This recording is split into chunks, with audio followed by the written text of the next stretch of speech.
আজ যদি টাকা না দেয় রহিম মিয়ারও খবর আছে। হ্যাঁ, আরে সামনে কোরবানি ঈদ না, টাকার দরকার আছে আবার। রহিম মিয়া বাড়িতে আছেন নাকি? আসসালামু আলাইকুম হাজী সাহেব। ওয়ালাইকুম সালাম। ভালোই আছেন হাজী সাহেব? এই আমার ওই খুব ক্রাইসিস, এই ঋণটা আমি করতে পারতেছি না সালবাল দিয়া। হ্যাঁ, আমার কয়েকটা দিন সময় দিলে আমি বেচা কেনা করি, তার পাশে ফসলও খুব আমাকে মার দিয়েছে। সময় কত দেওয়া হবে? মেলা সময় তো আছে, আরো সময় হ্যাঁ সময় চাই।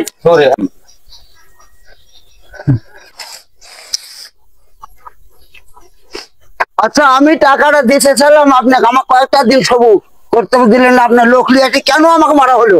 আমি পোড়ামানিকের কাছে যা বৃষ্টি জানাবো, কেন আমাকে তুমি মারলে? শোনো রহিম মিয়া, যা হবার হয়েছে। তুমি পুরা মানিকের কাছে আর যাওয়াটা ওটা, তুমি ঈদের পরে দিতে চাচ্ছ, ঈদের পরে দিও টাকাটা, সমস্যা নাই। তুমি গরিব মানুষ। এরপর থেকে তুই যেন টাকা চাস না, টাকা কিন্তু আমি চাবো।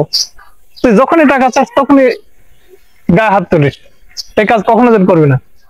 ঠিক আছে।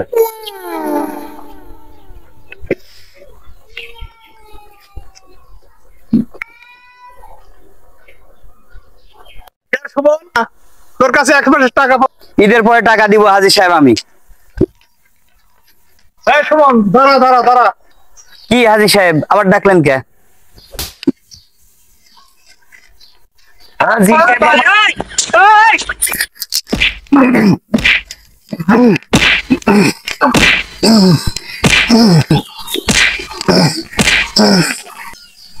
এই এখন কি হচ্ছে? এখানে কি হচ্ছে তোমাদের? হ্যাঁ, হাজী সাহেবের কি হচ্ছে? তুমি কি হচ্ছে তোমরা দুজনে করতেছো? হ্যাঁ, ওঠেন। এই হাজী সাহেবকে তুমি মারতেছো কেন? আমার থেকে টাকা পাবে, আমাকে এসে চর মারছে। কিসের টাকা পাবে তোমার কাছে?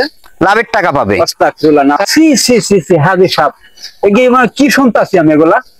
আপনি নাকি সুদে টাকা লাগাইছেন এই জায়গায়? মদন সাহেব, আমি যা করছি তা ভুল করছি। আমি কোনোদিন এরকম কাজ, আপনি সবার কাছে মাপ চাচ্ছি, আমি এরকম কাজ করবো না। আর আপনাদেরকে বলি, আপনারা কেউ কোনোদিন এই সুদের ব্যবসা করবেন না। আল্লাহ তাআলা সব দিক দিয়ে আপনাদেরকে হেফাজত করুক। আল্লাহ তাআলা সবসময় যেন আপনাদের সবসময় মঙ্গলের কাজ করে, আল্লাহ তাআলার কাছে আমি দোয়া করছি। আমিন।